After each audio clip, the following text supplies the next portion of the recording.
bisunze ijambo ry'Imana riri mu migani rigira riti uwiziba amatwi umugorwa ariko aratakamba nawe nyene azotakamba ntiyumvirizwe. Umuryango wa Birashoboka waronkeje kuno wa gatandatu inzu umupfakazi wo muri zone ya Gatumba ku mutumba wa Rubondo. Ndenzako Jean Pierre yatanguze iciyumviro Birashoboka akaba agira ati n'uwundi wese yifuza gufasha imfuvyi n'abapfakazi yoza tugakorera hamwe uwo murimo w'Imana. Iciyumviro ca Birashoboka caje muri jewe kubwo gufasha imfuvyi n'abapfakazi. Naravye ibibazo biri mu mashengero tusanzwe twinjiriramo, ndaba imfuvyi n'abapfakazi ukuntu birengagizwa. Niho hace haza ijambo riri mu migani mu gitabo ca Bibiliya mu migani igice ca 21 umurongo wa 13 ngo wiziba amatwi umugorwa atakamba nawe azotakamba ntiyumvirizwe. Rero naciye niyumvira kurondera abo twogikorana kubwo gufasha imfuvyi n'abapfakazi kuvyo Imana iba yaduhezagiye. Turi mu mugwi w'abantu benshi kandi twaje tuva mu mashengero atandukanye. Hanyuma mu gufasha imfuvyi n'abapfakazi turaraba uko izo mfuvyi cyangwa izo pfakazi baziri mu buzima barimo, kuko umuntu ashobora kwitwa imfuvyi cyangwa akitwa ipfakazi mugabo bari mu buzima bwiza. Ibindi tumaze kubafasha, turamaze gufasha imfuvyi ku bikoresho by'ishuri, kubagurira amakaye, ama-uniforme. Hanyuma turamaze kwifuriza imfuvyi n'abapfakazi turamaze kubifuriza umwaka mushasha. Hanyuma kamo twotera abandi, ari abandi bafise umutima w'urukundo wo gufasha bakabura ukuntu bo bikora, nibaze muri uwo muryango wa Birashoboka baze dukorana igikorwa.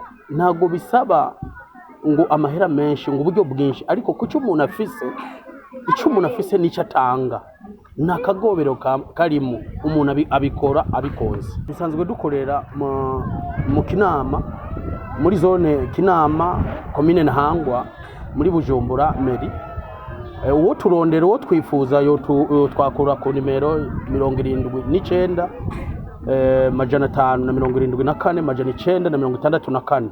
Umupfakazi Nzeyimana Chantal yaronkejwe iyo nzu nawe nyene agira ati narimerewe nabi cyane. Narimerewe nabi cyane kuko ibintu narimwo byari birebire, ariko mu kanya gato barambwira ati nugutabagwa ugiye gutabarirwako. Sinavyemera neza, ndavuga ntariko wamana uko nyene kweri ibyo byobaho uko nyene.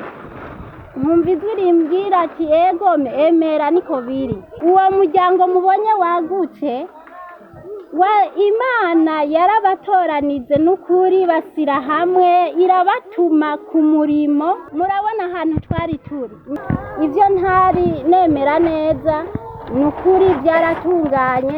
Co kimwe n'abajejwe intwaro kuri uwo mutumba wa Rubondo barashima iciyumviro c'umuryango wa Birashoboka. Izina ry'iwanje no kuzina y'abarongoye umutumba intwaro bose no kwizina ry'ababanyi Higoro mwakoze ko gambukira Imana yabatumye n'uburyo mwitanze. Rwanda barongoye umutumba bose n'ababanyi b'igisagara bose bavuga bati mwaragize neza, Imana ibashimire kandi ibahere imigisha. Mu ntumbero yo gutanga ikimenyetso c'ishimwe, uwo mupfakazi yaronkejwe inzu nawe nyene yaciye atanga ishashi y'impene nk'ishimwe ku Mana.